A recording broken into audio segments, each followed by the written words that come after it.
Hi dears, welcome back. ನಾನು cilia.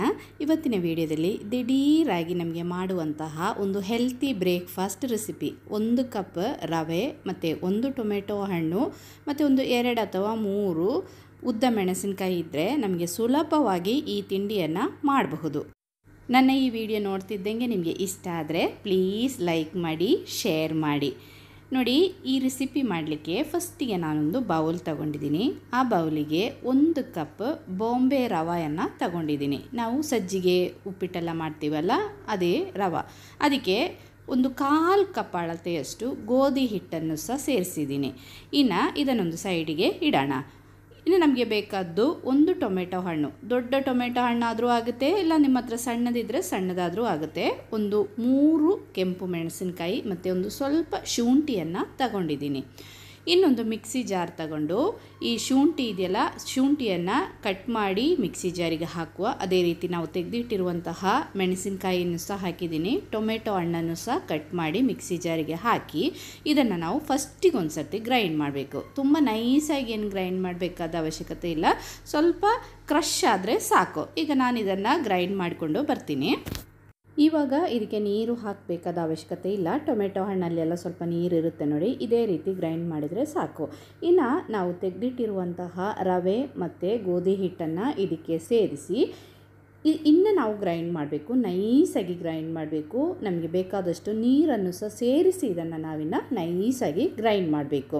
ನೋಡಿ, ನಾನು ರವೆ ಮತ್ತು ಗೋಧಿ ಹಿಟ್ಟನ್ನೆಲ್ಲ ಮಿಕ್ಸಿ ಜಾರಿಗೆ ಹಾಕಿದ್ದೀನಿ. ರುಚಿಗೆ ತಕ್ಕಷ್ಟು ಉಪ್ಪನ್ನು ಸಹ ಸೇರಿಸಿದ್ದೀನಿ. ಇನ್ನು 1 ಲೋಟ ನೀರನ್ನು ಇದಕ್ಕೆ ಹಾಕ್ತಾಯಿದ್ದೀನಿ. ನೀರು ಹಾಕಿ ನಾವು ಒಂದು ಚಮಚ ಅಥವಾ ಸ್ಪೂನಿಂದ ಅದನ್ನು ಚೆನ್ನಾಗಿ ಒಂದು ಸರ್ತಿ ಮಿಕ್ಸ್ ಮಾಡಬೇಕು.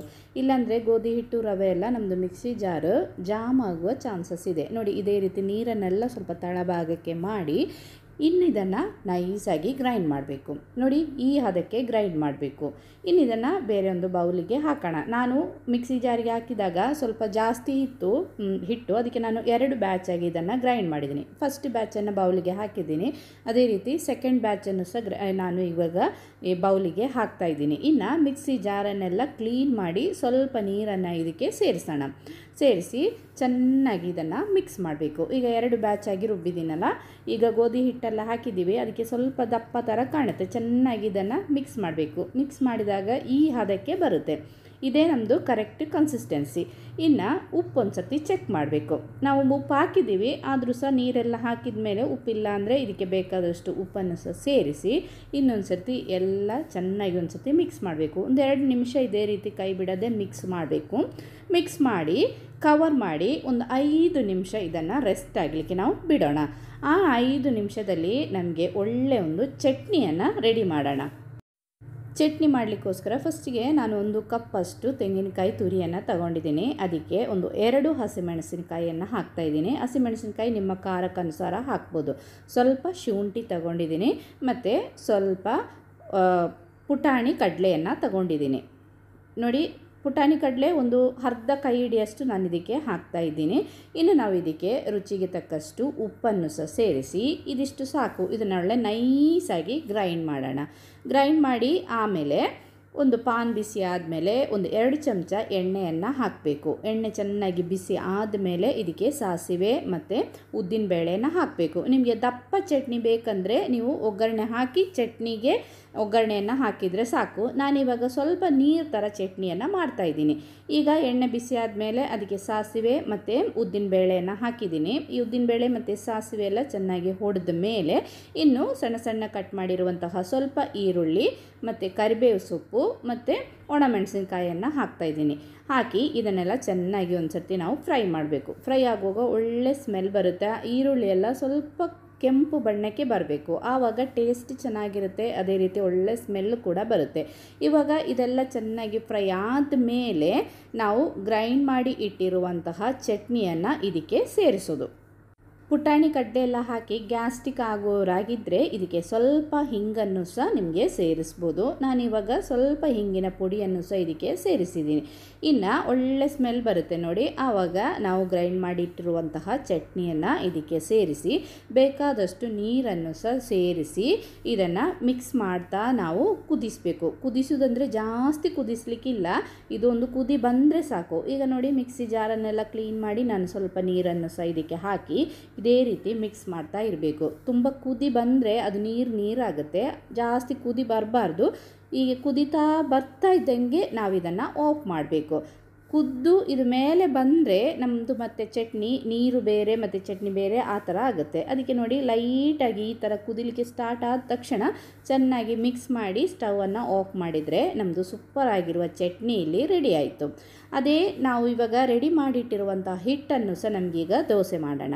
ಒಂದು ಪಾನ್ ಬಿಸಿ ಆದಮೇಲೆ ನೋಡಿ, ನಾನು ಇವಾಗ ಒಂದು ನಾನ್ ಸ್ಟಿಕ್ ಪಾನ್ ತಗೊಂಡಿದ್ದೀನಿ. ಫಸ್ಟಿಗೆ ಸ್ವಲ್ಪ ನೀರನ್ನು ಇದೇ ರೀತಿ ಸಿಂಪಡಿಸಿ ಒಂದು ಟಿಶ್ಯೂ ಅಥವಾ ಒಂದು ಬಟ್ಟೆ ತಗೊಂಡು ಆ ನೀರನ್ನೆಲ್ಲ ಒಂದು ಸರ್ತಿ ಒರೆಸಿ ನಾವು ರೆಡಿ ಮಾಡಿಟ್ಟಿರುವಂತಹ ಹಿಟ್ಟಿದೆಯಲ್ಲ, ಹಿಟ್ಟನ್ನು ಇದೇ ರೀತಿ ನಾವು ಪಾನಿಗೆ ಹಾಕಿ, ನಾನಿವಾಗ ಒಂದು 2 ಚಮಚ ಹಿಟ್ಟನ್ನು ಹಾಕ್ತಾಯಿದ್ದೀನಿ. ಹಾಕಿ ನಾವು ಸ್ಪ್ರೆಡ್ ಮಾಡಿ ಒಳ್ಳೆ ತೆಳು ದೋಸೆ ಮಾಡಬೇಕು. ಸೂಪರ್ ಆಗುತ್ತೆ ಇದು. ಈ ಥರ ತೆಳು ದೋಸೆ ಮಾಡಿದರೆ ಒಳ್ಳೆ ಕ್ರಿಸ್ಪಿಯಾಗಿ ಇರುತ್ತೆ. ನಿಮ್ಗೆ ಬೇಕಂದರೆ ಸ್ವಲ್ಪ ದಪ್ಪ ದೋಸೆ ಸಹ ಮಾಡ್ಬೋದು, ಆದರೆ ತೆಳು ದೋಸೆ ಮಾಡಿದರೆ ತುಂಬ ಚೆನ್ನಾಗಿರುತ್ತೆ ನೋಡಿ. ಇದೇ ರೀತಿ ತೆಳುವಾಗಿ ದೋಸೆಯನ್ನು ಹಾಕಿ ನಿಮಗೆ ಬೇಕಂದರೆ ಸ್ವಲ್ಪ ಎಣ್ಣೆ ಅಥವಾ ತುಪ್ಪವನ್ನು ಮೇಲ್ಗಡೆಯಿಂದ ಹಾಕ್ಬೋದು. ಹಾಕಿದರೆ ಸ್ವಲ್ಪ ಗರಿಯಾಗಿ ಇರುತ್ತೆ.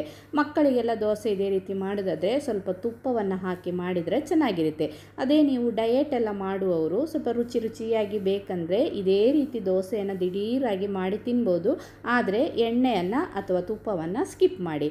ಮತ್ತು ನೋಡಿ, ಈ ಥರ ಮಗಚಿ ಹಾಕಿ 2 ಸೈಡ್ ಚೆನ್ನಾಗಿ ಬೇಯಿಸಿದರೆ ನಮ್ಮದು ಸೂಪರಾಗಿರುವಂತಹ ದೋಸೆ ರೆಡಿ ಆಯಿತು. ಇದು ಬೆಳಿಗ್ಗೆ ತಿಂಡಿಗೆ ಅಂತಲ್ಲ, ರಾತ್ರಿ ನಮಗೆ ಡಿನ್ನರಿಗಾಗಿ ಸಹ ಉಪಯೋಗಿಸ್ಬೋದು. ಈಗ ಲೈಟಾಗಿ ಏನಾದರೂ ಡಿನ್ನರೆಲ್ಲ ತಿನ್ನಬೇಕು, ನೀವೀಗ ಡಯಟ್ ಮಾಡುವವರೆಲ್ಲ ಆಗಿದ್ದಿದ್ರೆ ಇದೇ ರೀತಿ ನಿಮಗೆ ಮಾಡಿ ಇದನ್ನು ಸೇವಿಸ್ಬೋದು. ಫಸ್ಟ್ ದೋಸೆ ಆಯಿತು. ಈಗ ಸೆಕೆಂಡ್ ದೋಸೆ ಮಾಡುವಾಗ ಸಹ ಸೇಮ್ ಪ್ರೊಸೀಜರನ್ನು ನಾವು ಕಂಟಿನ್ಯೂ ಮಾಡಬೇಕು. ಸ್ವಲ್ಪ ನೀರನ್ನು ಸಿಂಪಡಿಸಿ ಆ ಪಾನಿದ್ದು ಬಿಸಿಯನ್ನು ಬ್ಯಾಲೆನ್ಸ್ ಮಾಡಿ ಒಂದು ಟಿಶ್ಯೂ ಅಥವಾ ಬಟ್ಟೆಯಲ್ಲಿ ಆ ನೀರನ್ನೆಲ್ಲ ತೆಗೆದು ಇದೇ ರೀತಿ ಎಷ್ಟು ಬೇಕೋ ಅಷ್ಟು ಹಿಟ್ಟನ್ನು ಹಾಕಿ ತೆಳುವಾಗಿ ನಾವು ದೋಸೆಯನ್ನು ಮಾಡಿ, ಬೇಕಂದರೆ ಮೇಲ್ಗಡೆಯಿಂದ ಸ್ವಲ್ಪ ಎಣ್ಣೆ ಅಥವಾ ತುಪ್ಪವನ್ನು ಸವರಿ ಮಾಡಿದರೆ ದೋಸೆ ಸೂಪರಾಗಿರುತ್ತೆ. ಮಕ್ಕಳು ಕೂಡ ಖುಷಿಯಾಗಿ ತಿಂತಾರೆ. ಯಾವಾಗಲೂ ಒಂದೇ ರೀತಿ ತಿಂಡಿಯನ್ನು ಮಾಡುವವರಾಗಿದ್ದರೆ ಸ್ವಲ್ಪ ಚೇಂಜಸ್ ಆಗಿ ಇದೇ ರೀತಿ ತಿಂಡಿಗಳನ್ನು ಮಾಡಿ ನೋಡಿ. ನಾನು ಹೇಳ್ದೆ ಅಲ್ಲ, ಬೆಳಿಗ್ಗೆ ತಿಂಡಿ ಮಾತ್ರ ಅಲ್ಲ, ನಿಮಗೆ ರಾತ್ರಿ ಡಿನ್ನರಿಗಾಗಿ ಆದರೂ ಸಹ ಇದನ್ನು ಉಪಯೋಗಿಸ್ಬೋದು. ನೋಡಿ, ನಮ್ಮ ದೋಸೆ ಕಲರ್ ನೋಡಿ, ಟೊಮೆಟೊ ಹಣ್ಣು ಮತ್ತು ಕೆಂಪು ಮೆಣಸಿನಕಾಯಿ ಎಲ್ಲ ಹಾಕಿದ ಕಲರ್ ಕೂಡ ತುಂಬ ಚೆನ್ನಾಗಿದೆ. ನಮ್ಮದು ನಾವು ಮಾಡಿರುವಂತಹ ಚಟ್ನಿ ಜೊತೆ ಆಹಾ ಏನು ಟೇಸ್ಟ್ ಅಂತೀರ. ಒಂದು ಸಾರಿ ಆದರೂ ಇದನ್ನು ಟ್ರೈ ಮಾಡಿ ನೋಡಿ. ಈಗ ಅಕ್ಕಿ ಎಲ್ಲ ನೆನೆಸಿಲ್ಲ, ನಿಮಗೆ ದಿಢೀರಾಗಿ ಏನಾದರೂ ಮಾಡಬೇಕಂದ್ರೆ ಈ ರೆಸಿಪಿಯನ್ನು ನೆನಪಿಟ್ಕೊಂಡು ಮಾಡಿ ನೋಡಿ. ಇಷ್ಟ ಆದರೆ ಪ್ಲೀಸ್ ಲೈಕ್ ಮಾಡಿ, ಶೇರ್ ಮಾಡಿ. ಇನ್ನೊಂದು ವಿಡಿಯೋದಲ್ಲಿ ನೋಡೋಣ. ಬಾಯ್.